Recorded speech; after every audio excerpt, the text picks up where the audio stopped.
अस्सलाम वालेकुम नाजरीन, आप देख रहे हैं नया पाकिस्तान और मैं हूं शहजाद इकबाल। वजीर दाखिला मोहसिन नकवी की जानिब से सिस्टम के कोलैप्स होने के बयान के बाद से मुल्की सियासत में गैर यकीनी की जो फिजा कायम हुई थी वो अभी तक बरकरार है। एक तरफ पाकिस्तान तहरीक इंसाफ ने 27 सितंबर को सड़कों पर आने की कॉल दे रखी है, तो दूसरी तरफ पीपल्स पार्टी और JUIF की ग्रैंड अपोजिशन की सफ़ों में शामिल होने के इम्कानात वफाकी हुकूमत के लिए मजीद सियासी मुश्किलात खड़े कर सकते हैं। और अहम बात यह है कि वफाकी हुकूमत को सिर्फ सियासी मुश्किलात का सामना नहीं है, बल्कि वफाकी हुकूमत ने 2 रोज़ पहले जिस तरह सुप्रीम कोर्ट के वाज़े अहकामात के बावजूद इमरान खान का शिफा अस्पताल मुंतकली का मामला मिसहैंडल किया, उससे आने वाले दिनों में हुकूमत की कानूनी मुश्किलात भी बढ़ सकती हैं। क्योंकि इमरान खान की हमशीरा डॉक्टर उज़मा ने इसी मामले पर आज सुप्रीम कोर्ट में तौहीन अदालत की दरख्वास्त दायर कर दी है, जिसमें वज़ीर आज़म शहबाज शरीफ को तौहीन अदालत करार देते हुए कानून के मुताबिक सज़ा की इस्तदा की गई है। डॉक्टर उज़मा ने इस दरख्वास्त में सुप्रीम कोर्ट से इस्तदा की है कि 18 अगस्त के हुक्म की जानबूझकर दानिस्ता और तौहीन आमेज तौर पर नाफरमानी और खिलाफ वर्जी करने पर फरीकैन के खिलाफ तौहीन अदालत की कार्रवाई शुरू की जाए। दरख्वास्त में मौक़िफ़ इख्तियार किया गया है कि फरीकैन की जानिब से सुप्रीम कोर्ट के अहकामात पर अदम तामील और खुली खिलाफ वर्जियों के पेश नज़र अदालत से रुजू किया जा रहा है। 18 अगस्त के हुक्म में शामिल हिदायत वाज़े, गैर मुबहम, कतई और मुकम्मल तौर पर काबिल अमल थी, मगर फरीकैन के अपने एतराज़ात से ये वाज़े है कि 18 अगस्त के हुक्म में दी गई अदालती हिदायत की खिलाफ वर्जी की गई। दरख्वास्त में कहा गया है कि यह बात कहने की ज़रूरत नहीं कि चीफ कमिश्नर की जानिब से महज नज़रसानी की दरख्वास्त दायर करने से अदालती हुक्म की कानूनी हैसियत मुतासर नहीं होती और ना ही इसकी अदम तामील का कोई जवाज़ पैदा होता है। फरीकैन को शो कॉज नोटिस जारी किए जाएँ और उन्हें ज़ाती तौर पर अदालत में पेश होने की हिदायत की जाए। दरख्वास्त में मजीद इस्तदा की गई है कि फरीकैन के खिलाफ मुनासिब सज़ाएँ आयद की जाएँ और इमरान खान के तिबी मुआयने से मुतल्लिक 18 अगस्त के हुक्म में दी गई हिदायत पर अमल दरामद के लिए तमाम ज़रूरी इक़दाम करने की हिदायत की जाए। अहम बात यह कि वकील अली उज़ैर भंडारी के ज़रिए दायर इस दरख्वास्त में वज़ीर आज़म शहबाज शरीफ, वफाकी वज़ीर कानून, वफाकी वज़ीर इत्तलात, चीफ कमिश्नर इस्लामाबाद और सेक्रेटरी दाखिला समेत 7 अफराद को फरीक बनाया गया है। मगर दिलचस्प बात यह है कि इस दरख्वास्त में मोहसिन नकवी, जो बतौर वज़ीर दाखिला दारुल हुकूमत इस्लामाबाद में लॉ एंड ऑर्डर के ज़िम्मेदार हैं, उन्हें इस दरख्वास्त में फ़रीक नहीं बनाया गया है, जिस पर कई सवालात उठाए जा रहे हैं और कई कियासराइयाँ की जा रही हैं, जिस पर पाकिस्तान तहरीक इंसाफ के वकील अली उज़ैर भंडारी, जिन्होंने ये दरख्वास्त तैयार की है, उनकी वजाहत सामने आ गई है, मगर इस वजाहत के बाद मज़ीद सवालात खड़े हो गए हैं। वकील अली उज़ैर भंडारी ने सोशल मीडिया पर लिखा कि आज़म तारर और अताउल्लाह तारर को तौहीन अदालत की कार्रवाई में फ़रीक इसलिए बनाया गया क्योंकि उन्होंने खान साहब की मुंतकली के हवाले से बयानात दिए थे। वज़ीर आज़म को सुप्रीम कोर्ट के यूसुफ रज़ा गिलानी केस के फैसले की रोशनी में फ़रीक बनाया गया, जिसमें करार दिया गया था कि जब हुकूमत अदालती हुक्म की खिलाफ वर्जी करे तो उसकी जिम्मेदारी बिल आखिर वज़ीर आज़म पर आयद होती है। वज़ीर दाखिला मोहसिन नकवी को इसलिए फ़रीक नहीं बनाया गया क्योंकि हमें इस मामले पर मोहसिन नकवी के कोई बयानात नहीं मिले। अगर बाद में कोई ऐसा मवाद सामने आता है या अदालत ये समझती है कि वो इस मामले में मुलव्वस थे तो उन्हें बाद में फ़रीक बनाया जा सकता है। सेक्रेटरी दाखिला को इसलिए फ़रीक बनाया गया क्योंकि रूल्स ऑफ बिजनेस 1973 के तहत वो वज़ारत दाखिला के डिवीज़न के सरबराह हैं। यानी पाकिस्तान तहरीक इंसाफ की कानूनी टीम को कुछ वज़रा के बयानात तो नज़र आ रहे हैं, मगर वज़ारत दाखिला के मातहत इंतज़ामी मशीनरी के इक़दाम का ज़िम्मेदार वो मोहसिन नकवी को नहीं समझते। जबकि अहम बात यह है कि वफाकी हुकूमत भी ये कह रही है कि परसों रात जो कुछ हुआ उसमें वज़ीर आज़म या काबीना का कोई लेना देना नहीं था, बल्कि जो कुछ हुआ वो इंतज़ामी सतह पर हुआ। इस हवाले से वफाकी वज़ीर डॉक्टर तारिक फजल चौधरी का कहना है कि बानी पाकिस्तान तहरीक इंसाफ के अस्पताल मुंतकली से मुतल्लिक फ़ैसला मुकम्मल तौर पर इंतज़ामी था, इसमें कोई सियासी अनासर शामिल नहीं था। वज़ीर आज़म हाउस या काबीना ने इमरान खान के अस्पताल मुंतकली से मुतल्लिक कोई फ़ैसला नहीं किया। इस्लामाबाद इंतज़ामिया और कानून नाफिज करने वाले इदारों ने तमाम हालात का जायज़ा लेकर खुद ये फैसला किया। जबकि अब से कुछ देर पहले वफाकी वज़ीर इत्तलात अताउल्लाह तारर ने कहा कि हुकूमत ने एक दिन भी बानी पाकिस्तान तहरीक इंसाफ का इलाज नहीं रोका, ये एक तिबी और कानूनी मामला है, इसे सियासत की नज़र ना करें। अताउल्लाह तारर ने तहरीक इंसाफ की तरफ से दायर तौहीन अदालत की दरख्वास्त को भी बेबुनियाद करार दिया। मुआयना भी हो गया, हमशीरा भी मौजूद थी, शफाफ तरीके से हुआ, सिक्योरिटी के भी इंतजाम किए गए, तमाम तर जो रिक्विजिट्स थे, जो रिक्वायरमेंट्स थी सुप्रीम कोर्ट के ऑर्डर की, वो तमाम तर पूरी की गई। एक बेबुनियाद कंटेम्प्ट की पिटिशन डाली गई है। जैसे ही शिफा हॉस्पिटल का मामला खुला तो शिफा हॉस्पिटल के बाहर टोलियों में लोग किसने जमा किए, पहला सवाल। उधर बैरियर्स को हटाया और इस सारे मामले को सियासत की नजर किया। क्या वो तहरीक इंसाफ नहीं थी? जो सियासी बयानबाजी की गई और प्रेस कॉन्फ्रेंस दर प्रेस कॉन्फ्रेंस, बयान दर बयान, इसकी फैमिली कंटेम्प्ट की मुर्तकिब हुई है, इसकी पार्टी कंटेम्प्ट की मुर्तकिब हुई है कि जब कोर्ट ने सियासत से मना कर दिया तो टोलियों में लोगों को जमा करना, मजमा इकट्ठा करना, इंतजामिया के लिए रुकावट पैदा करना। मुझे ये बताएं कि कैदी को जेल से ट्रांसफर करना है एक अस्पताल में और आप रुकावटें खुद खड़ी कर दें। And if somebody is in contempt, it is Imran Khan sister and his party who are in contempt and his political leadership. दूसरी तरफ हुकूमत ने भी सुप्रीम कोर्ट में नजरसानी की दरख्वास्त दोबारा दायर कर दी है, जिसमें मौक़िफ़ इख्तियार किया गया है कि किसी सजायाफ्ता कैदी को निजी अस्पताल मुंतकिल करना पाकिस्तान प्रिजन रूल्स 1978 के खिलाफ है, जिसमें कैदियों को निजी अस्पताल में दाखिल करने की कोई गुंजाइश नहीं।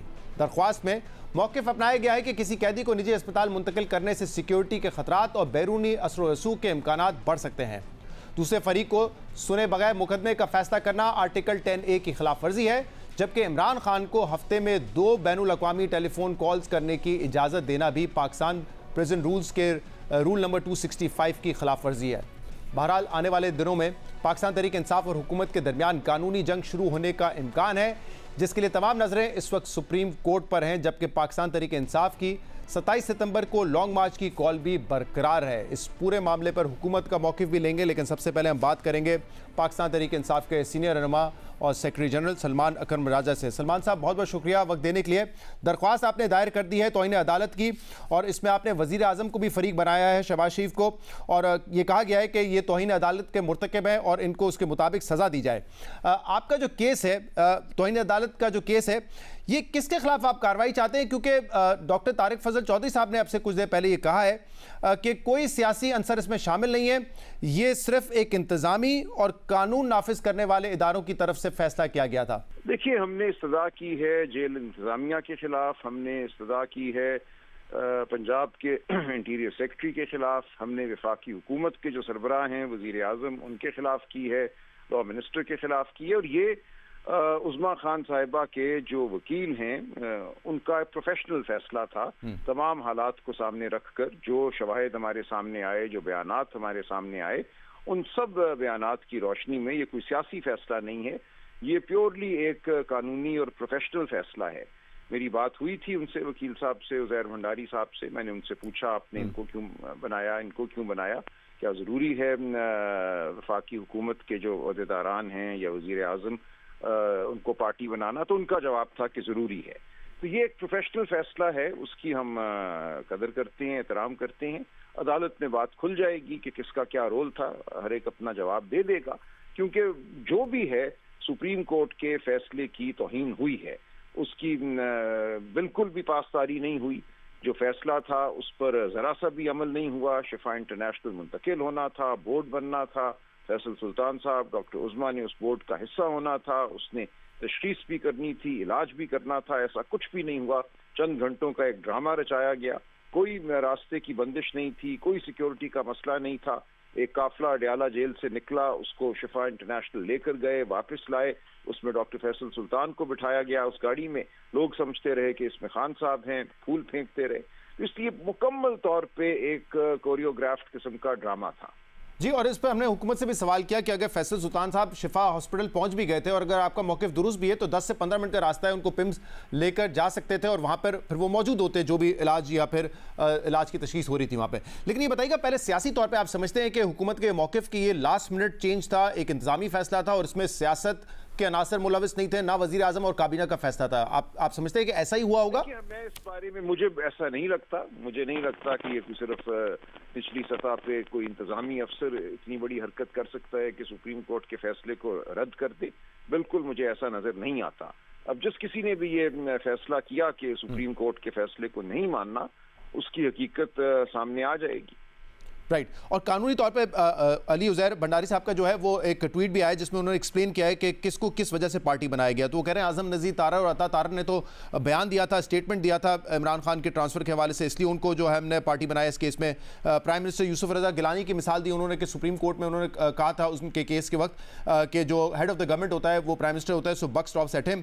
उन्होंने कहा मोहसिन नकवी साहब ने कोई स्टेटमेंट नहीं दिया इसलिए उनको पार्टी नहीं बनाया, लेकिन सेक्रेटरी इंटीरियर जो है उनके क्योंकि वो हेड करते हैं इंटीरियर डिवीजन तो उनको पार्टी बनाया गया। लेकिन ये सवाल बड़ा अहम है कि क्यों मोहसिन नकवी साहब जिनके ज़ेर इंतज़ाम ये सारी चीज़ें आती हैं, अगर सिक्योरिटी मामला था वो भी उनके ज़ेर इंतज़ाम आता है, तो उनको क्यों नहीं पार्टी बनाया गया? वो बता दिया ना वकील साहब ने, जो भंडारी साहब हैं या उनके अली उज़ैर भंडारी साहब ने। देखिए ये मामला जो है ये पार्टी का मामला नहीं था। डॉक्टर उज़्मा की ये दरखास्त है तौहीन अदालत की, उनके वकील उज़ैर भंडारी साहब हैं, उन्होंने खुद ये फैसले किए। और देखिए अगर मोहसिन नकवी साहब ने कोई फैसला नहीं किया या उसके शवाहिद हमारे पास नहीं हैं तो फिर उनको गालिबन इसलिए उन्होंने नहीं बनाया पार्टी, क्योंकि तौहीन अदालत में ये ज़रूरी होता है कि जिस शख्स के खिलाफ आप इल्ज़ाम लगाएं उस शख्स का फैसला हो, तौहीन करने में उसका कोई हिस्सा हो, उसने दीदा व दानिस्ता ये फैसला किया हो कि हमने फैसले को नहीं मानना। तब वो जो भी लोग हैं और बाद में अगर ज़रूरत हुई किसी और की, कोई और शवाहिद सामने आए तो ये हो सकता है, लेकिन ये सियासी फैसला नहीं है, ये पार्टी का फैसला नहीं है, ये एक खालिस्तन प्रोफेशनल फैसला है, एक प्रोफेशनल। लेकिन ये भी आपको पता है ना कि सेक्रेटरी इंटीरियर वफाकी वजीर से पूछे बगैर तो कोई फैसला नहीं ले लेगा ना। सेक्रेटरी इंटीरियर आके बता दें कि जी मैंने ये वफाकी वजीर से पूछ के लिया था। नहीं, बहुत से फैसले होते हैं जो सेक्रेटरी इंटीरियर खुद भी करते हैं, इसीलिए हमने जो हेड ऑफ गवर्नमेंट हैं या हमारे वकील साहब ने उनको पार्टी बना दिया। तो सब लोग अब वजाहत कर देंगे कि किसका फैसला था और किसका फैसला। इससे तासुर एक तो ये उभर है, दो बातें इस वक्त हैं जो तासुर है वो ये है कि एक तो क्योंकि मोहसिन नकवी साहब मुक्तदरा के करीब है इसलिए उनका नाम शामिल नहीं किया गया, और दूसरा कि कहीं ना कहीं मोहसिन नकवी साहब शायद चाहते थे या फैसिलिटेट कर रहे थे कि ये ऑर्डर इंप्लीमेंट हो जाए, इसलिए उनको शामिल नहीं किया गया इसमें। नहीं, ऐसी कोई बात मेरे इल्म में नहीं है और मुझे यकीन है ऐसी कोई बात उज़ैर भंडारी साहब के इल्म में भी नहीं है। मैंने उनसे पूछा, उन्होंने कहा कि उन्होंने तमाम जो दस्तावेजी उनके पास सबूत हैं अखबारों से, सोशल मीडिया से, उनका अहाता किया है और उसके बाद ये उनका प्रोफेशनल फैसला है। ये पार्टी का फैसला नहीं है, ये मेरा फैसला नहीं है, ये किसी ओहदेदार का फैसला नहीं है, ये खालिस्तन प्रोफेशनल फैसला है भंडारी साहब का। सही है। और सलमान साहब इसमें भी बात हो रही है कि अगर ये दरख्वास्त कल दायर कर दी जाती तो शायद केस लग जाता, बेंच ने एक हफ्ते नहीं बैठना, तो इसमें ताखीर हो गई है। नहीं, ये बिल्कुल गलत बात है। भी मैंने मतीउल्लाह जान के प्रोग्राम में उनके साथ आज वजाहत की है, बिल्कुल ये बेबुनियाद बात है। देखिए सुप्रीम कोर्ट में जब कोई चीज़ दाखिल होती है, एक तो ये कि वो आनन फानन लग नहीं जाती, ऐसा नहीं है कि आपने दाखिल की और 1 घंटे में बेंच बैठ के सुनना शुरू कर देगा। दूसरी बात ये कि तमाम ये वाकया रात के दौरान हुआ। सुबह 6 बजे के करीब डॉक्टर उज़्मा वापस आई, उनका राब्ता भंडारी साहब से 9 बजे के आसपास हुआ। भंडारी साहब फौरन बैठ गए, उन्होंने काम शुरू किया। कल जुमे का दिन था, 11 बजे के बाद फाइलिंग नहीं हो सकती थी। फाइलिंग अगर हो भी जाती तो इस मुकदमे ने अगले हफ्ते ही, जल्दी से जल्दी भी अगर लगता तो अगले हफ्ते ही इसने लगना था। वो पीर को लगे, मंगल को लगे, बुध को लगे, और अब भी ऐसा ही होगा। इसलिए ये कहना कि कल अगर फाइल कर देते तो बेंच 1 घंटे में आके बैठ जाता और उसके बाद वहीं पे फैसला हो जाता, बिल्कुल ही मामलात को ना समझने वाली बात है। जो भी हम करते, एक तो वो जल्दबाजी में होता, हम इम्कान था कि एतराज़ लग जाता, फाइल मोड़ दी जाती, उसमें और ज़्यादा वक्त फिर ज़ाया होता, या अगर पीर वाले दिन वो फाइल मोड़ देते, क्योंकि अमले ने भी चले जाना था कल 11-12 बजे के बाद, तो वो पीर को आके देखते और फाइल हमें मोड़ देते कि इसमें ये चीज़ रह गई है, तो हम और ज़्यादा ताख़ीर का शिकार होते। बिल्कुल ये दुरुस्त फैसला था, फिर ये प्रोफेशनल फैसला था भंडारी साहब का कि इसको इत्मीनान से दिन पूरा लगा के तमाम दस्तावेजात के साथ, उज़्मा खानम साहिबा के एफिडेविट के साथ हम इसको फाइल करेंगे।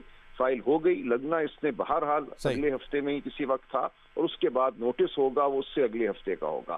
तो जो चीज़ मामलात को नहीं जानते, प्रोसेस को नहीं समझते, वो कोई ऐसी बात कर देते हैं जिससे पूरी जो गुफ्तगू है वो गलत। सलमान साहब, जब भी ये केस लगेगा, इसकी समाअत होगी, तो एक आर्गूमेंट वहाँ पर ये भी आ सकता है कि फिर तहरीक इंसाफ ने भी तो वायलेट किया है। ये बात ठीक है कि किसी आपके रहनुमा ने ना तो अपील की कि लोग जमा हो जाएं शिफा इंटरनेशनल के बाहर, ना ही कोई आप लोगों ने अपने कारकुनान को वहाँ पे जाने का कहा, बल्कि उनको रोका गया। लेकिन ये जो कल प्रेस कॉन्फ्रेंस की गई, उसको लेकर कहा जा रहा है कि जो 13/8 था उस जजमेंट का, उसकी वायलेशन की है कि पब्लिक नहीं करना चाहिए था जो हेल्थ के मामला है इमरान खान की। इस पर क्या कहेंगे? नहीं, बिल्कुल बिल्कुल गलत ये भी। लेकिन फिर ये इसी तरह हुआ कि ऑर्डर को ना समझे बगैर एक एक राय दे दी गई। देखिए उस ऑर्डर में क्या लिखा है। जब ये मामला सुप्रीम कोर्ट में था तो मुझे रोस्ट्रम पे अदालत ने पूछा कि जो हम बोर्ड तश्कील देने जा रहे हैं, ये बोर्ड जब कोई रिपोर्ट मुरतब करेगा, कोई तशखीस करेगा, तो आप उस पर सियासत नहीं करेंगे, कि क्या अंडरटेकिंग आप दे सकते हैं? मैंने कहा बिल्कुल, जो भी रिपोर्ट ये बोर्ड मुरतब करेगा वो पेशेंट यानी कि इमरान खान और उनकी जो फैमिली है उनके पास रहेगी, पार्टी का इससे कोई ताल्लुक नहीं होगा और पार्टी उस रिपोर्ट की बुनियाद पर कोई सियासत नहीं करेगी। ये थी एक अंडरटेकिंग। दूसरी बात ये थी कि शिफा इंटरनेशनल के गिर्द हुजूम नहीं होगा। ये दो बातें थी सिर्फ जो सुप्रीम कोर्ट के सामने की गई, और इनमें से किसी भी बात की कोई खिलाफ वर्जी नहीं हुई, क्योंकि रिपोर्ट तो बनी ही नहीं। जब बोर्ड ही नहीं बना शिफा इंटरनेशनल में, तो ना रिपोर्ट बनी, ना रिपोर्ट के ऊपर सियासत हुई, कोई सियासत नहीं हुई। और उज़्मा खानम साहिबा जो हैं वो पार्टी का हिस्सा नहीं है, वो अगर कोई बात करती हैं तो ये सियासत कैसे है? उन्होंने सिर्फ ये बताया कि रात उनके साथ हुआ क्या है, किस तरह हुक्म उदूली। लेकिन आपने देखा होगा ख्वाजा आसिफ साहब ने कल जब गौहर साहब ने पार्लियामेंट में स्पीच भी की, ख्वाजा आसिफ साहब ने उस पर ट्वीट किया, उन्होंने कहा कि उनकी बहन भी जो है वो सियासी फैसले, सियासी फायदे और सियासी मसलियत के लिए उनकी बात करें कि वो बीमार है। अदरवाइज उन्होंने खुद बताया कि फिजिकली फिट है, ऑल्दो उन्होंने पूरा एक्सप्लेन किया कि हाइपरटेंशन की वजह से उनका बीपी जो है बार बार शूट कर जाता है, which can be very fatal. लेकिन वो कह रहे हैं कि वो फिट है, कल भी फिट थे, बीपी ठीक था। देखिए मसला जो है, जो अदालत के सामने भी बात हुई थी कि क्या हुआ, ब्लड क्लॉट क्यों खान साहब की आंख में आ गया, उनका ब्लड प्रेशर क्यों ज्यादा हुआ, उसका कोई मामला है ना, कोई मुहर्रिक है कोई चीज। इसके लिए जरूरी है कि उनका पूरा जिस्मानी मायना हो। हाइपर एंजाइटी जो है, उस बोर्ड ने जिसने रिपोर्ट या जिसकी रिपोर्ट सुप्रीम कोर्ट में फाइल की गई, उसने भी तशखीस की है कि उनको हाइपर एंजाइटी है। तो ये सब कुछ क्यों है? ये इंतहाई तशवीशनाक सूरत हाल है। इसीलिए एक बोर्ड की तश्कील हुई थी, एक गैर जानिबदार बोर्ड की तश्कील हुई थी कि वो इस तमाम मामले को देखे। वो बोर्ड नहीं बना, वो तशखीस नहीं हुई, इसमें कुछ सियासत नहीं है। जो अदालत में खुद हुकूमत की तरफ से रिपोर्ट जमा कराई गई, उस रिपोर्ट में लिखा है कि खान साहब की जो सर्कमस्टांसेस हैं, जिन हालात में उनको रखा गया है, उन हालात में बहुत बेहतरी की ज़रूरत है। उनको चहलकदमी की इजाज़त होनी चाहिए, उनको अपने दोस्तों से मिलने की इजाज़त होनी चाहिए, अपने ख़ानदान, अपने वकला से मिलने की इजाज़त होनी चाहिए, उनको अखबार मिलने चाहिए, उनको टीवी तक रसाई होनी चाहिए। यानी कि ऐसा कुछ भी उनको मुयस्सर नहीं है। ये उसी रिपोर्ट में लिखा हुआ है। और जो रिपोर्ट ये कहती है कि ये इंतहाई तशवीशनाक सूरत हाल है, इसकी वजह से हाइपर एंजाइटी का वो शिकार हैं। तो ये तमाम सूरत हाल होते हुए ये कहना कि सियासत हो रही है सेहत पर, बिल्कुल ही अफसोसनाक बात है। अच्छा, और उज़्मा खानम साहिबा ने कोई ऐसी बात नहीं की, उन्होंने सिर्फ हकायक बयान किए, जो उन पे गुजरी उन्होंने सिर्फ वो बयान किया। कल बैरिस्टर गौहर साहब ने बड़े अपनी डिसअपॉइंटमेंट का इजहार किया। उन्होंने कहा कि ठीक है, कानूनी मामला तो एक है, लेकिन हम सियासी तौर पर भी इस मामले को देख रहे थे, और उन्होंने कहा कि कोई है जो कि सियासी हालात को बेहतर नहीं होने देना चाहता। साथ में उन्होंने ये कहा कि कल हमें यकीन दहानी करवाई गई थी, यानी कि फैसले को इंप्लीमेंट करने की यकीन दहानी करवाई गई थी कि फैसला इंप्लीमेंट हो जाएगा। तो क्या ये कोई मामला इस तरह का है कि हुकूमत में कोई एक साइड है जो चाहती है फैसले पर इंप्लीमेंटेशन हो जाए, पॉलिटिकल टेम्परेचर नीचे आ जाए, कोई दूसरी साइड है जो चाहते हैं कि नहीं, कोई रिलीफ, कोई ढील, कुछ नहीं मिलना चाहिए? ये बिल्कुल मुमकिन है, और मैं समझता हूँ हर मामले में कुछ लोग होते हैं जो जी शऊर होते हैं, और कुछ लोग होते हैं जो अपने किसी छोटे से फायदे के लिए मुल्क को और मुल्क की सियासत को भेंट पर चढ़ाना चाहते हैं। तो आज भी यही सूरत हाल है। जो लोग कुछ फरासत रखते हैं, चाहे वो हुकूमत में हो या हुकूमत से बाहर हो, वो समझ रहे हैं कि इस वक्त मुल्क के हालात जो हैं गलत समझ में चल रहे हैं। कौन है जिनकी तरफ से यकीन दहानी करवाई गई थी? देखिए, तो गौहर साहब बताएंगे। देखिए, कुछ लोगों से बातचीत होती रहती है, पार्लियामान के ऐवानों में होती है, जाहिर है गौहर साहब से गुफ्तगू भी करते हैं हुकूमती लोग। तो उनकी ये राय अगर बनी कि कुछ लोगों का रवैया मस्बत था, कुछ लोगों का रवैया खौफजदा था और तखरीबी था, तो ये उनकी राय है। और मतलब मुझसे नकवी हो सकते हैं जिन्होंने कहा कि ठीक है, अमल दरामद हो जाएगा इस पर। मैं कुछ नहीं कह सकता इस बारे में, कोई तफसीलात अगर गौहर साहब ने बयान नहीं की तो मुझे कैसे मालूम हो सकती है। सही। अच्छा, अब एक मामला तो ये कि नजरसानी की अपील भी हुकूमत ने कर दी है, चीफ कमिश्नर ने। 2-3 पॉइंट्स हैं, जरा बता दीजिएगा। एक तो वो कह रहे हैं फेयर ट्रायल नहीं मिला क्योंकि दूसरी पार्टी को सुना नहीं गया। फिर वो कहते हैं कि प्राइवेट हॉस्पिटल में इलाज करवाना ये प्रेजेंट रूल की खिलाफ वर्जी है। फिर ये कहा गया कि जो मेडिकल रिपोर्ट है वो बताती है कि इमरान खान बहुत क्रिटिकल नहीं थे, इसलिए एक्सपर्ट ओपिनियन ले लेना चाहिए था। और एक नुकता ये भी है कि 2 इंटरनेशनल कॉल एक हफ्ते में करना, ये भी प्रेजेंट रूल की खिलाफ वर्जी है। अब पहले क्या सुना जाएगा? पहले आपका मुकदमा सुना जाएगा कंटेम्प्ट ऑफ कोर्ट का, या नजरसानी की अपील होगी? बाय लॉ क्या होगा, किस तरीके से होगा? जो नुकात उठाए वो कितने वैलिड है आपके ख्याल में? देखिए, जब एक फैसला मौजूद था और उस फैसले की हुक्मदूली हुई तो कंटेम्प्ट तो हो गई ना। फैसला 1 दिन के लिए भी हो, 2 दिन के लिए हो, और आप उस पर अमल ना करें बल्कि एक्टिवली उसको आप वायलेट करें, उसके खिलाफ जाएं, तो आपने एक जुर्म का इर्तिकाब तो कर दिया। तो ये बिल्कुल एक अलहदा बात है। कल वो फैसला रहता है नहीं रहता, उसमें कोई तब्दीली हो जाती है, लेकिन एक शख्स जिसने जानते हुए कि एक फैसला मौजूद है उस फैसले पर अमल नहीं किया, उस फैसले पर अमल में रखना अंदाज हुआ, तो उसने एक जुर्म का इर्तिकाब कर दिया बहरहाल। इसलिए वो जुर्म अपनी जगह है, वो जुर्म मिट नहीं सकता, जो मर्जी नजरसानी में होता रहे। इससे पहले आपको याद ही है सलमान अकरम राजा साहब, 2 सूबों में इलेक्शन का मामला था, ऑर्डर आ गया, इंप्लीमेंट नहीं हुआ। इस मुल्क में आम इंतखाबात जो है वो 3 महीने के अंदर नहीं हुए, तकरीबन 6-7 माह बाद जाके हुए। कोई कंटेम्प्ट नहीं हुआ, आइन की खिलाफ वर्जी पे कोई फैसला नहीं हुआ। रिजर्व सीट का जजमेंट आई, उस पर इंप्लीमेंटेशन नहीं हुआ, बाद में ऑब्वियसली फैसला जो है वो तब्दील हुआ। तो फिर क्या उम्मीद है आपको कि इस फैसले पे अमल दरामद ना होने की वजह से कंटेम्प्ट लगेगी? जी जी, ये अफसोसनाक सारी हमारी तारीख है और हालिया तारीख है पिछले 3 सालों की। पहले भी हुआ होगा, लेकिन ये 3 साल का इंतहाई तारीख दौर है जिसमें अदलिया खुद अपने वकार का, अपनी साख का तहफ़्फ़ुज़ नहीं कर सकी। और यही हमारा सुप्रीम कोर्ट के सामने भी मुकदमा है कि इस्लामाबाद हाई कोर्ट ने अपने फैसले पर अमल नहीं कराया। हमने जो तौहीन अदालत की दरखास्तें दी इस्लामाबाद हाई कोर्ट में, उन पर अमल नहीं हुआ और इसीलिए हम अपील में सुप्रीम कोर्ट आए हैं। तो ये बिल्कुल बात आपकी दुरुस्त है कि माजी में और माजी करीब में अदालतें अपने फैसलों की हुक्मदूली पर खामोश रही हैं, और ये 26वीं और 27वीं तरमीम का तोहफा है हमारे लिए। पूरी कौम को मालूम होना चाहिए कि हम जहाँ खड़े हैं उसकी वजह 26वीं और 27वीं तरामीम है। अब हम देखेंगे, देखिए हमने तो तौहीन अदालत के सामने लानी है। क्या ये बेंच अपने फैसले की तौहीन को कबूल कर लेगा? इसका फैसला इसी अदालत ने, इसी बेंच ने करना है। सही है। फजल रहमान साहब और तहरीक तहफ़्फ़ुज़ आईन पाकिस्तान, जिसमें पाकिस्तान तहरीक इंसाफ भी है, वो अब ऑब्वियसली उसमें शामिल हो गए, JUIF वाले भी। क्या ये पार्लियामान की हद तक एक अलायंस है, या 27 सितंबर को जो आप एहतजाज करने जा रहे हैं उसमें भी JUIF शामिल होगी? नहीं, इस वक्त सिर्फ पार्लियामान की हद तक है। और देखें, जिस किस्म की कानून साजी का इरादा है या हो रहा है पार्लियामान के अंदर, जो भी ये पार्लियामान है फॉर्म 47 वाली है, लेकिन बहरहाल इसके जरिए फैसले करवाए जा रहे हैं, कानून बनवाए जा रहे हैं। इसकी ज़रूरत है कि पार्लियामान के अंदर एक अपोजिशन का इत्तेहाद हो, उन लोगों का इत्तेहाद हो जो इस गलत रविश को रोकना चाहते हैं, जो समझते हैं कि मुल्क की बुनियादों को कमज़ोर किया जा रहा है। सही। और बिलावल भुट्टो ज़रदारी साहब की मुलाकात हुई थी, क्या तवक्कुआत हैं कि पीपल्स पार्टी जो है, और बिलावल साहब ने तो फ्लोर ऑफ द हाउस ये भी कहा कि ये जो फैसला था सुप्रीम कोर्ट का इलाज के हवाले से, वो बेहतर तरीके से हैंडल कर सकती थी हुकूमत। क्या आपको लग रहा है कि पीपल्स पार्टी ट्रेजरी बेंच में ही रहेगी या अपोजिशन के साथ अलायंस बन सकता है? कहाँ सिचुएशन है इस वक्त? देखिए, कुछ भी कहना कबल अज़ वक्त है। हो सकता है कोई मामला ऐसा हो जिस पर वो कोई स्टैंड लेना चाहें, लेकिन इस वक्त कुछ कहना मुमकिन नहीं है। बहुत बहुत शुक्रिया, बहुत बहुत शुक्रिया। सलमान अकरम राजा हमारे साथ मौजूद थे, पाकिस्तान तहरीक इंसाफ के सेक्रेटरी जनरल। प्रोग्राम में रहेंगे, मजीद बात करेंगे। स्टे विद अस।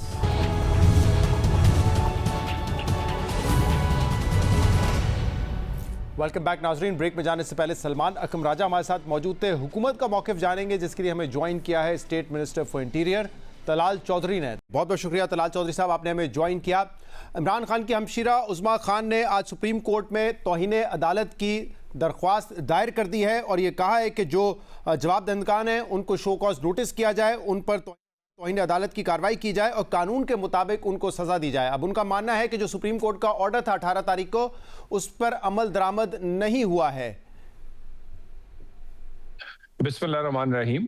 देखिए, यकीनन उनका हक बनता है कि वो कोई भी दरख्वास्त दे सकते हैं, लेकिन अगर तो उनका भाई का इलाज चाहती थी और वो देखना चाहती थी कि वो तंदुरुस्त हैं या उनको कोई बीमार हैं, तो उनका भाई जो है वो बिल्कुल तंदुरुस्त है, भाई उनका बिल्कुल ठीक है।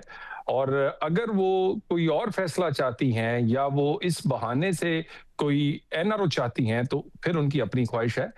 बहरहाल उनके भाई अल्हम्दुलिल्लाह बेहतरीन तंदुरुस्त हैं, भागते दौड़ते रहे हैं, उनके जो टेस्ट हैं वो सारे जवानों से भी ज्यादा अच्छे हैं, तो इसलिए सेहत का मामले में तो हर चीज बिल्कुल ठीक है। लेकिन आप कह रहे हैं कि NRO मांगना चाहती हैं, जो मेडिकल रिपोर्ट थी वो भी सरकारी डॉक्टर्स ने बनाई थी, तहरीक इंसाफ ने खुद तो बैठ के बनाई नहीं, जिसकी बुनियाद पे सुप्रीम कोर्ट ने ये कहा था कि उनको शिफा अस्पताल लेके जाया जाए और वहां पे पैनल ऑफ डॉक्टर जो है उनका मुआयना करेगा।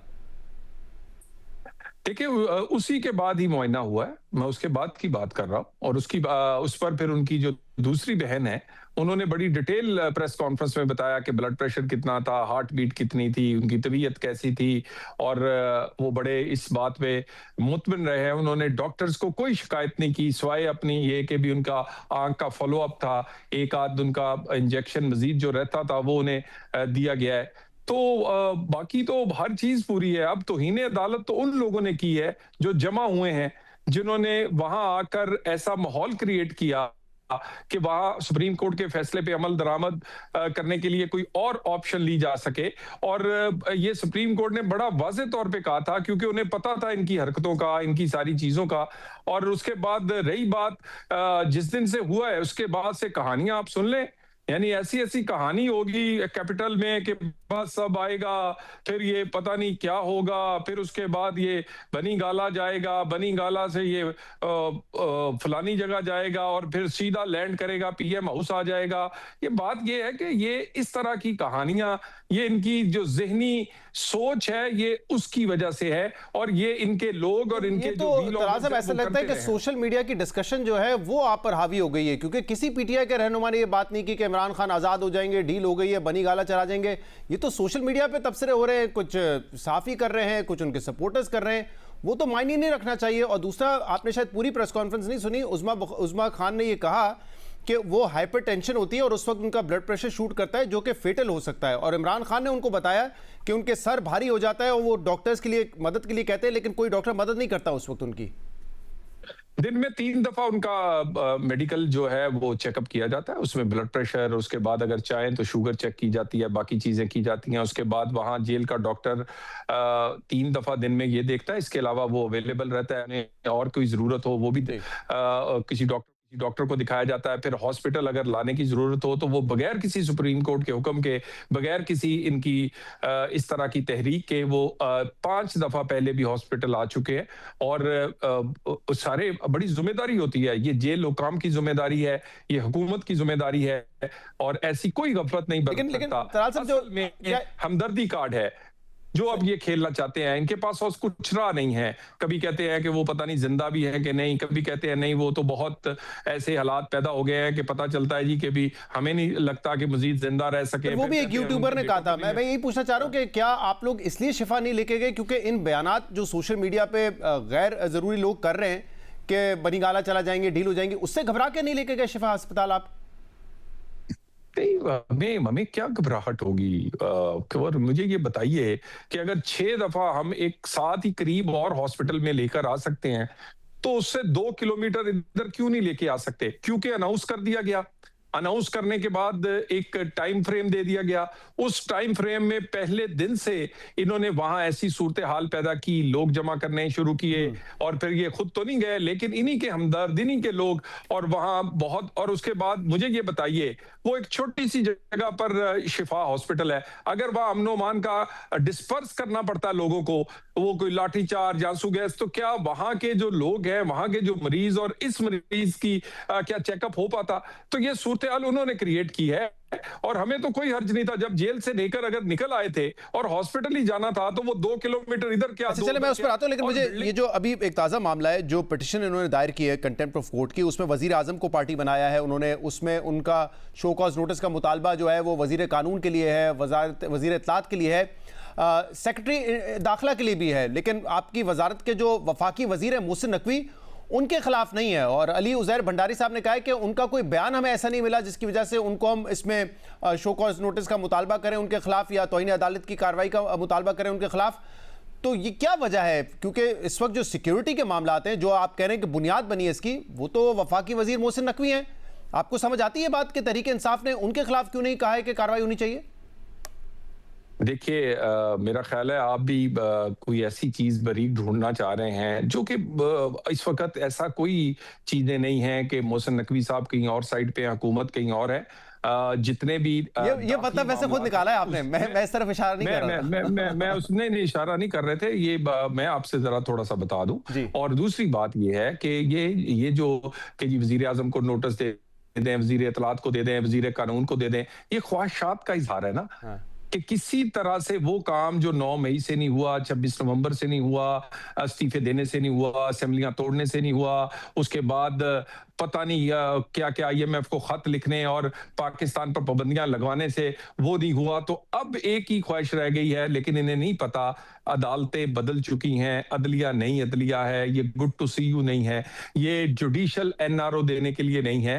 वो जो इनके हमदर्द थे, जिन्हें इनके गुनाह नजर ही नहीं आते थे, जिन्हें इन्हें चोरी नजर ही नहीं आती थी, वो लोग नहीं है। और ये ख्वाहिशात का इजहार करते रहे, इससे हमें कोई फर्क नहीं पड़ता। लेकिन वजह बताए ना तलाल साहब, देखिए अभी आप खुद कह रहे हैं, देखिए सिक्योरिटी सिचुएशन बन जाती है, और आज तारिक फजल चौधरी साहब ने भी कहा ये सिर्फ कानूनी और इंतजामी मामला था, यानी कि नहीं, कानून इंतजामी और सिक्योरिटी का मामला था जिसकी वजह से ये सब किया गया। तो सिक्योरिटी तो वजीर दाखिला मोहसिन नकवी के अंडर है, कैसे हो सकता है कि उनका नाम ना शामिल किया गया उसमें?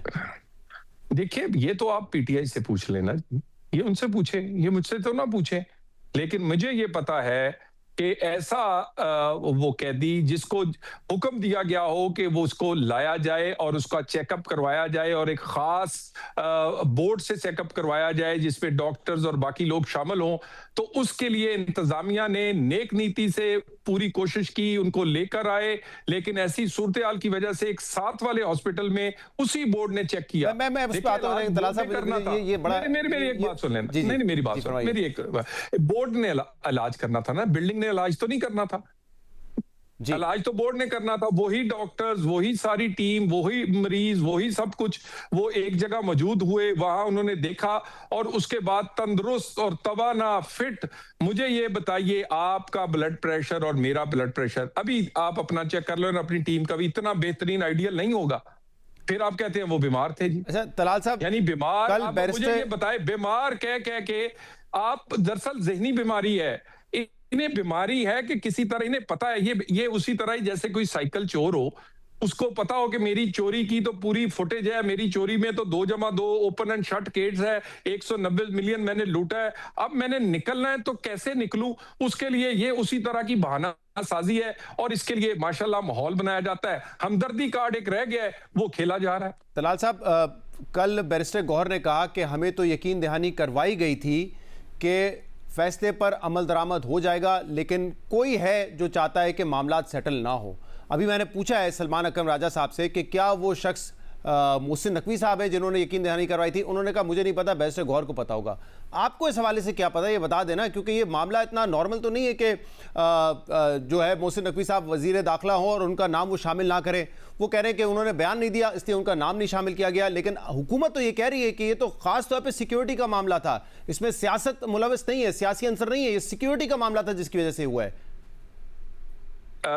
देखिए, एक सबसे पहली तो वजह जो बात है, जो पूरी नेक नीति से इंतजामिया ने कोशिश की कि वो इस जो हुक्म है सुप्रीम कोर्ट का, उस पर अमल करें, और उस हुक्म को, क्योंकि वो टाइम बाउंड था और ये भी टाइम नहीं था कि उसको दोबारा से अदालत जाके तो कोई छोटी छोटी चीजें ठीक करवाते, उन्होंने उसी बोर्ड से, उसी के करीब 4-5 किलोमीटर दूर एक और हॉस्पिटल जहां सिक्योरिटी बाकी तमाम चीजें सहूलतें मौजूद थी, वहां लेकर गए। सिक्योरिटी पर कोई आप सवाल जबरदस्ती उठाना है तो उठा लें, बाकी ये रिट सियासी है, ये रिट है ही नहीं हकायक पर। हकायक होते तो लिखते ना।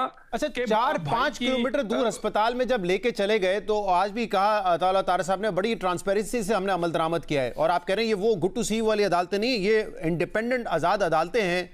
तो फिर वो आजाद अदालत कह रही थी कि उनके जाती मौलिज डॉक्टर फैसल सुल्तान को वहां पे होना था, वो 4 किलोमीटर दूर 3-3.5 घंटे बैठे रहे। क्या वजह है उनको नहीं बुलाया गया पिम्स अस्पताल? क्या वजह है कि अडियाला जेल से आपने एक गाड़ी निकाली डॉक्टर सुल्तान के लिए शिफा अस्पताल और उस्मा खान के लिए निकाली टुवर्ड्स पिम्स? ये बदनीयती या फिर इल इंटेंट नहीं दिखाता हुकूमत को? ऐसा क्यों किया गया? दोनों को साथ लेके जाते, एक ही जगह पे लेके जाते। गुजारिश ये है कि जो अनाउंस किया गया कि फलां हॉस्पिटल होगा, फलां दिन होगा, उसका अंजाम ये हुआ कि वहां ऐसे माहौल पैदा कर दिया गया कि वहां के मरीज और उसके लवाहिकीन भी तंग हुए। वहां पर ऐसा माहौल क्रिएट कर दिया गया कि इस तरह के मरीज को लाना सिक्योरिटी रिस्क भी बना, और इन तमाम लोगों को एक सिक्योरिटी की पूरी प्लान से कोशिश की गई कि एक ही हॉस्पिटल और उसी जगह लेके जाएं, लेकिन जब वहां ये सूरत हाल पैदा हुई तो उसकी वजह से कुछ लेट भी हुआ और उसके बाद एक करीब हॉस्पिटल ले गए। अब रह गई एक बात की निशानदेही, यानी ब्लड प्रेशर ठीक है, हार्ट बीट ठीक है, बंदा तंदुरुस्त है, आंखें ठीक है, दिल ठीक है, जिगर ठीक है, फलाना बंदा मेरे लेफ्ट और फलाना मेरे राइट क्यों नहीं खड़ा था। ख्वाहिशात पे तो अमल ये ख्वाहिशात नहीं, ये कोर्ट का ऑर्डर है तलाल साहब, ये कोर्ट का ऑर्डर जिसको आप कह रहे हैं गुड टू सी वाली कोर्ट नहीं है, ये उसका ऑर्डर था कि उनके जाती मुआलिज उनके साथ होंगे और आप कह रहे हैं वो 4 किलोमीटर दूर बैठे रहे 3.5 घंटे तक, लेकिन किसी ने ये नहीं सोचा कि फैसले पर अमल दरामद करने के लिए उनको बुला लेते हैं शिफा से पिम्स। मेरी गुजारिश सुने शहजाद साहब, आपके मुताबिक 90% अमल हो गया। एक वो हॉस्पिटल नहीं था और एक डॉक्टर नहीं था, बहन उनकी पास थी, पूरा पैनल था, सारी चीजों का चेकअप हुआ, वो तंदुरुस्त पाए गए।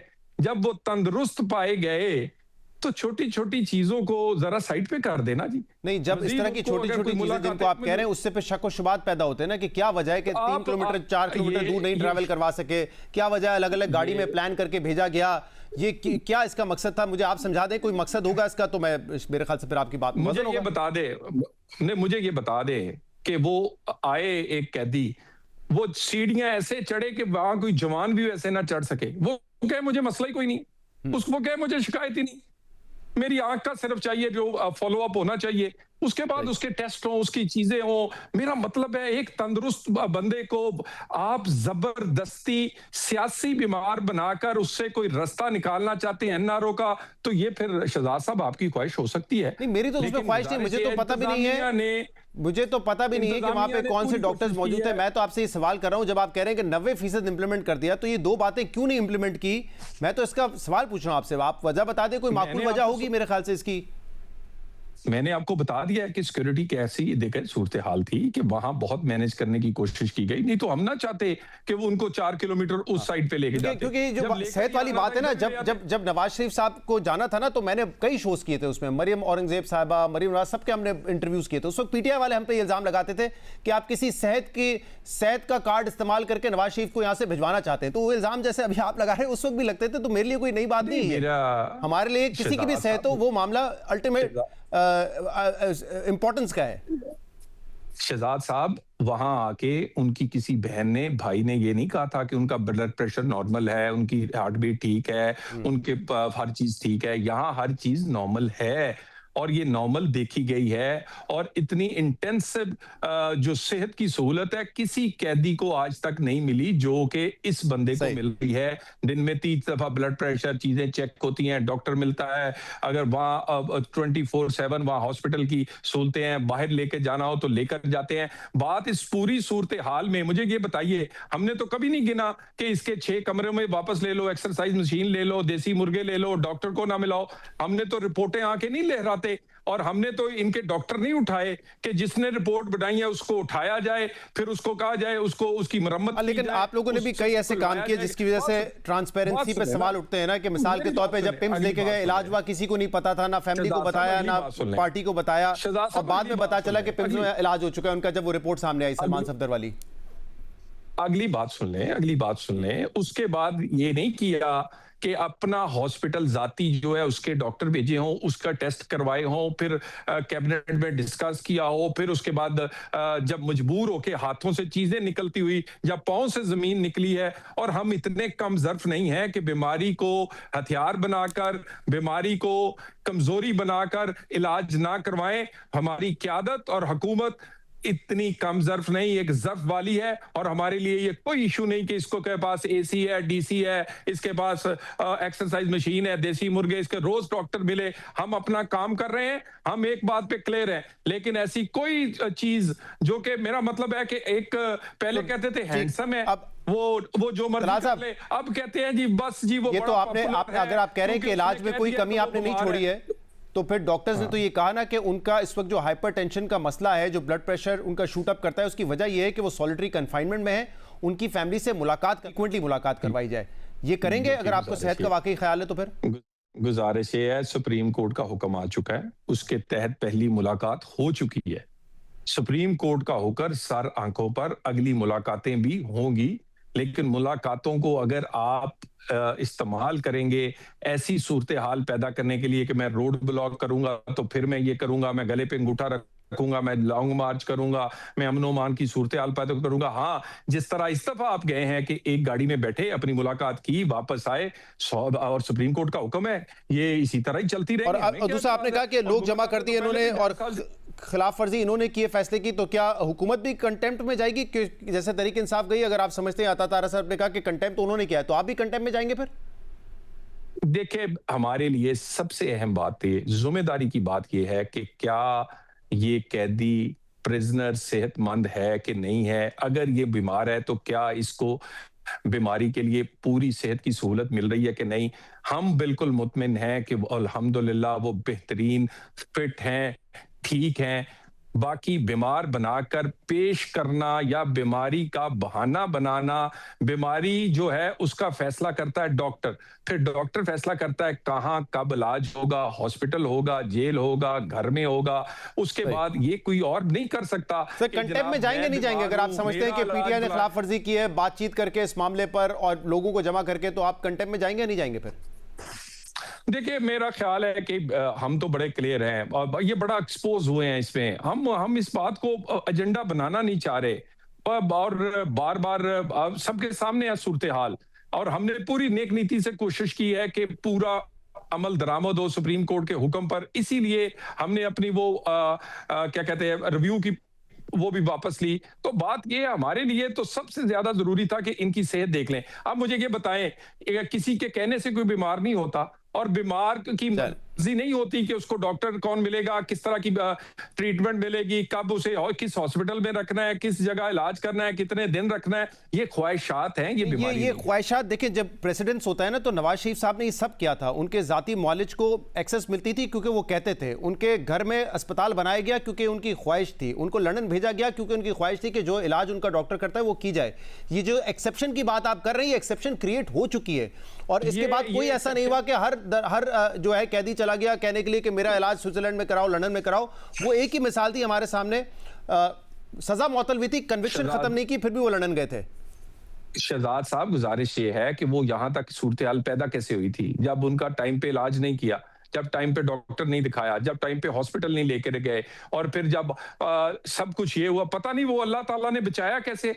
इसके अपने डॉक्टर, इसी कैदी के जो तकरीरें करता था, और जो उस वक्त क्या क्या वो फिरौनियत की तरह वो उसने उसके हाथ पांव फूल गए जब सब कुछ देखा, जब उसके अपने लोगों ने, अपने हॉस्पिटल ने, अपने लोगों ने बताया कि बस ये बात, फिर तो इन्होंने अपनी जान बचाने के लिए उसको बाहर भेजा, अपने आप को स्किन सेव करने के लिए कि हम पर इल्जाम ना लग जाए। इन्होंने बेगम कुलसूम नवाज के कमरे में घुस के तस्वीरें बनाते रहे कि देखें कि बीमार है कि नहीं। उसको मरना पड़ा उन्हें ये बताने के लिए कि वो बीमार है। हम कम ज़रफ नहीं है। 100 दफा इलाज हो, सहूलतें हो, मिलनी चाहिए और मिलती रहेंगी। बहुत बहुत शुक्रिया, बहुत बहुत शुक्रिया। तलाल चौधरी साहब हमारे साथ अपना नुक्ता नजर इस पूरे मामले पर दे रहे थे। प्रोग्राम में एक ब्रेक शामिल करते हैं, मजीद बात करेंगे। स्टे विद अस।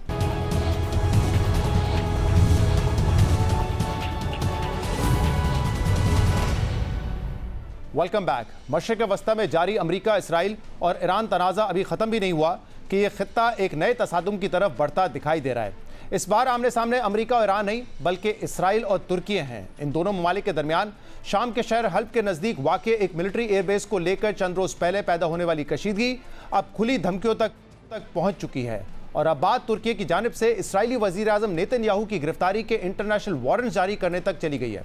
तुर्की और इसराइल के ताल्लुकात वैसे तो कई बरसों से मुसलसल तनाव का शिकार हैं, लेकिन 7 अक्टूबर 2023 के बाद से गजा में जारी इसराइली बर्बरियत, शाम में साबिक सदर बशार अल असद की हुकूमत के खात्मे और मौजूदा शामी सदर अहमद अल शरा की हुकूमत कायम होने के बाद से दोनों ममालिक के ताल्लुकात में नुमाया कशीदगी आई है। तुर्की के सदर तैयब अर्दोगान कई मरतबा गजा में इसराइली कार्रवाइयों को नस्लकुशी करार दे चुके हैं और नेतन्याहू की हुकूमत पर जंगी जराइम और इंसानियत के खिलाफ जराइम के इल्ज़ामात आयद करते रहे हैं। दूसरी जानिब इसराइली हलकों में तुर्की को अब एक नए ईरान के तौर पर भी देखा जाने लगा है और अब शाम के शहर हल्ब के नज़दीक वाक़े अबू अल ज़हूर नामी फौजी अड्डा इसराइल और तुर्की के दरमियान कशीदगी का नया फ्लैश पॉइंट बन चुका है। तुर्की और इसराइल के दरमियान ये हालिया तनाज़ा उस वक्त शुरू हुआ जब इसराइल ने इस एयरबेस के रनवे और स्टोरेज मराकज़ पर 8 फ़िज़ाई हमले किए।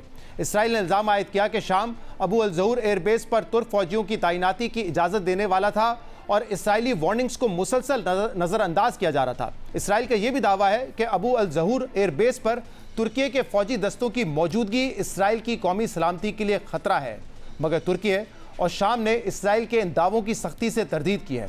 शामी वजीर ख़ारजा असद अल शहबानी ने अमरीकी न्यूज़ वेबसाइट एक्सियोस से गुफ्तगू में कहा कि शाम ने इसराइल पर वाज़े कर दिया था कि उसका अबू अल ज़हूर एयरबेस में तुर्क फौजी अड्डा कायम करने का कोई मंसूबा नहीं है।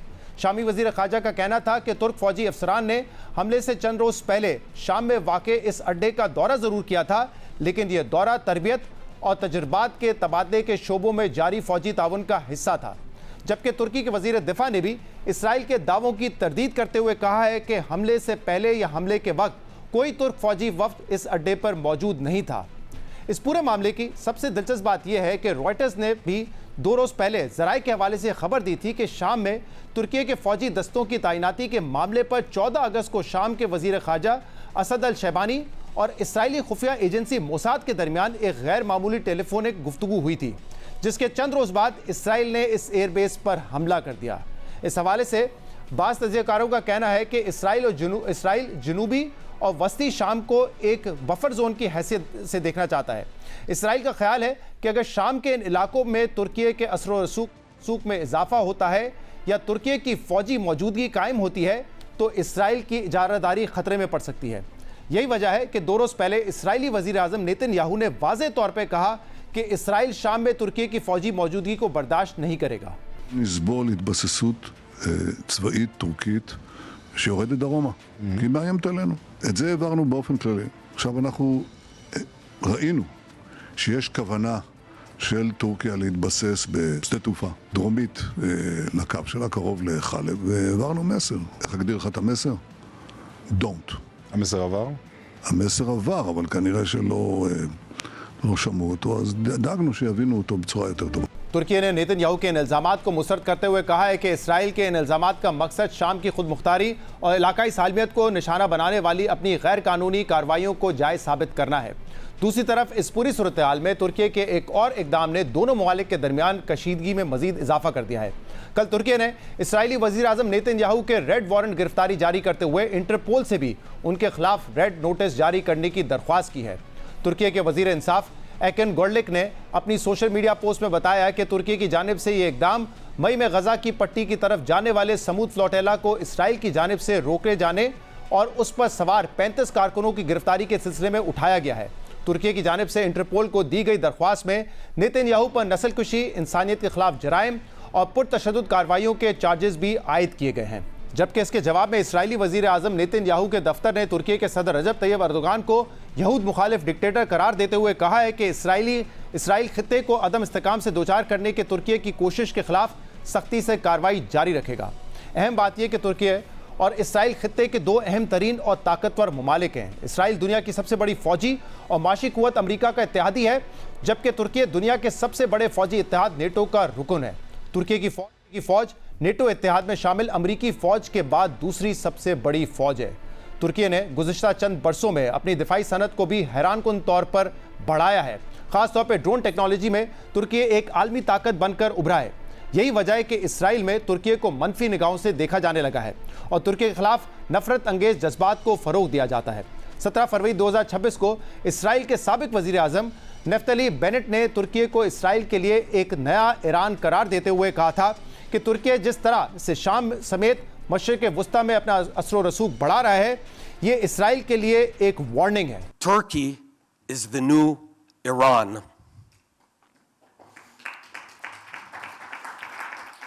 Erdogan is sophisticated, dangerous, and he seeks to encircle Israel. Israel के साबिक वज़ीर आज़म के बयान से ज़ाहिर होता है कि इसराइल तुर्की को ईरान के बाद एक बड़ा ख़तरा समझता है। लेकिन अहम बात यह है कि नेटो के साथ साथ तुर्की अब पाकिस्तान और सऊदी अरब के साथ मुश्तरका दिफाई मुआहदे का हिस्सा बन चुका है, जिसे मक्का जॉइंट डिफेंस एग्रीमेंट का नाम दिया गया है। इस मुआहदे के तहत भी नेटो के आर्टिकल 5 की तरह किसी एक मुल्क पर हमला मुआहदे में शामिल तीनों ममालिक पर हमला तस्वुर किया जाएगा। यही वजह है कि इसराइल में इस मुआहदे को भी इंतहाई मनफी अंदाज में देखा गया है।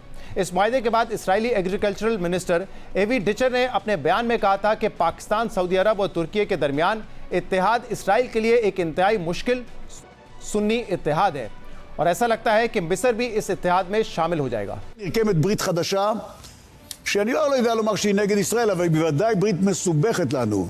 פקיסטן, סעודיה, טורקיה, זו ברית סונית מאוד מאוד בעייתית למדינת ישראל. מצרים ככל הנראה תצטרף לברית הזו, וזה כיוון אחר.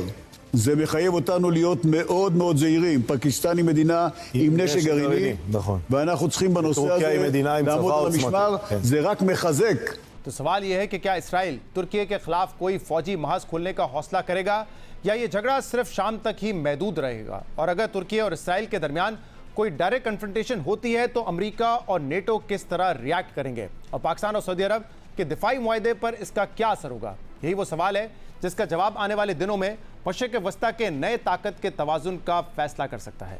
नाज़रीन, आज के प्रोग्राम में इतना ही। शो से इजाज़त दीजिए। अल्लाह हाफ़िज़।